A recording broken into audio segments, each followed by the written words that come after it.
What is a disability? It is defined as anything that disables or puts one at a disadvantage. So we all have them.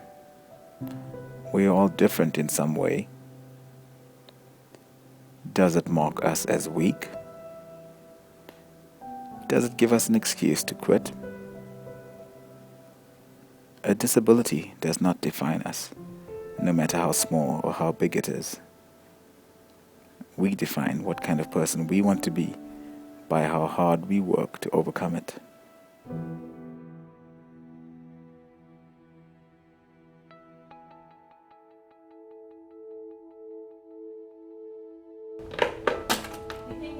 We can all have an accident. We can all walk across the street and get hit by a car, and then our lives are going to be changed forever. And I always think of Abram as having had his car accident on the day he was born. And so he's still a person inside just like you and I. He just happened to have an accident. Cerebral palsy is confusing because it's caused by many things, and also because the look of CP is different for each child. We know his limitations, we know what he can do, and when there's moments of real joy, then it's a good thing. Down. One of the misunderstandings of cerebral palsy is that all kids with cerebral palsy have some intellectual impairments, and that's not true. There's clearly varying degrees of mental impairment with these kids. But even for the most severely involved, I've spent enough time with them to know it's easy to sort of write them off as being minimal or not having a lot of capability. But the more time you spend with them, the more you realize that there is capability. Their range of emotions and abilities may be more narrow than you or I, but there is something there, and it could be tapped into. They are people in there. They may look broken, some are more broken than others, and we help to make them whole. And it's not a pity party here. That's not what this is. It's just the opposite. It is, let's take these children and bring everything out that's inside of them because they're just trapped. We want to make sure that children and adults with cerebral palsy are understood for being whole people who are just wired differently. I cannot imagine life without Rising Star helping us through, just knowing that they get it. I think it's the conductors that make it unique. The way that they teach the kids, it's a different approach for kids that normal physical therapy programs just aren't working for them. We have teachers who were trained specifically to teach children with cerebral palsy and other motor impairment. They're specialists in that field. On that body, that very busy body. Conductive learning, it comes from the word conduct, which is leading somebody. We're leading on the path of learning, of developing your brain, your skills. I lift it up, up. And the exercises that we do, there's an end game in the back of the minds of the conductors and teachers. And what that is if a child is holding up a stick over his head, do we think a child's going to be out in the world holding up a stick over their head? No, but we know that that's going to help a child be able to take off their sweater. Conductive education enhances the child's life to fully accommodate and serve those with motor challenges. We're eager to complement that very important and foundational service with therapists like OTs, occupational therapists, PTs, physical therapists, and speech-language pathologists to complement conductive ed. Every time a kid comes here for the first time, we're doing an assessment.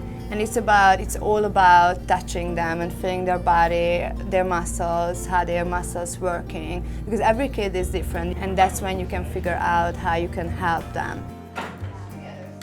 We have to know when they're ready to move forward. So for that reason, we're using our body to help them so we can feel what they're doing on their own.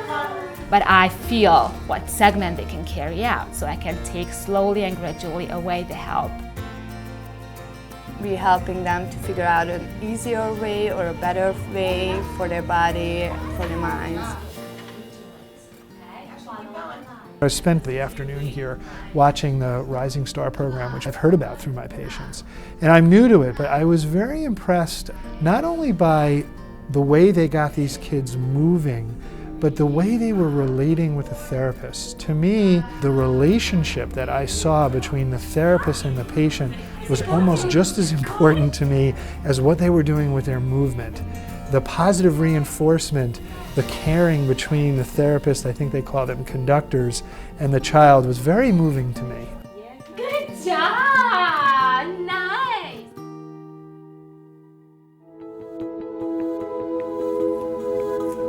Look up. Look up at your cane. Ashlyn has congenital disorder which caused her cerebellum to shrink, which controls a lot of your motor, your balance, so she has ataxia. Before, she wouldn't walk with her walker. She crawled everywhere and I carried her. When we came to Rising Star, it was more than just strength. She was not scared to try to do things where she wanted to stand and she wanted to walk. You're not tired? I can see that. You're doing a great job. Giving them all these experiences that maybe they never experienced before just tells them that I can do even more. And they start wanting more. She's actually to the point now where she can stand and hold her balance and hold herself up without a cane, without a walker, which she's never been able to do. And within the past couple days, she's been trying to take a step. And she can take one step, which is a big deal. We're trying to make the kids as independent as they can be. It doesn't mean that everybody gonna learn how to walk here. It's not all about walking or all about talking. It's about everything. We're trying to work on their social skills, the cognitive skills, emotional things. We are working on the whole personality. I love you, Mommy. Good job!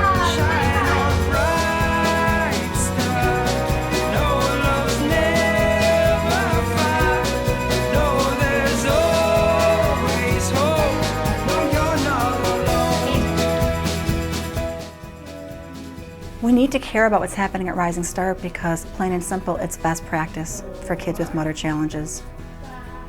It's just best practice.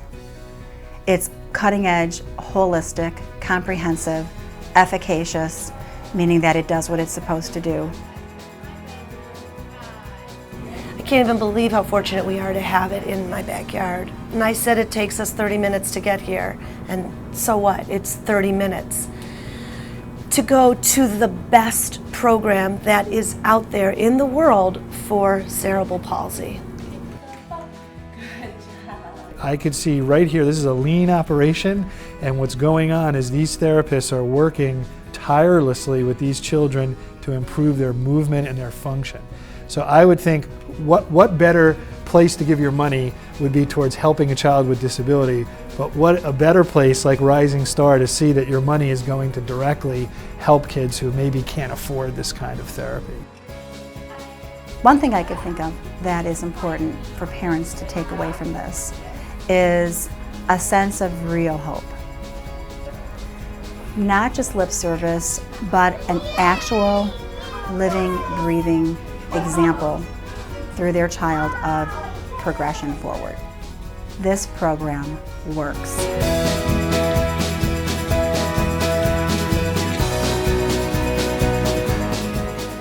So in the end, it begs the question, do we have a disability or an ability to never give up?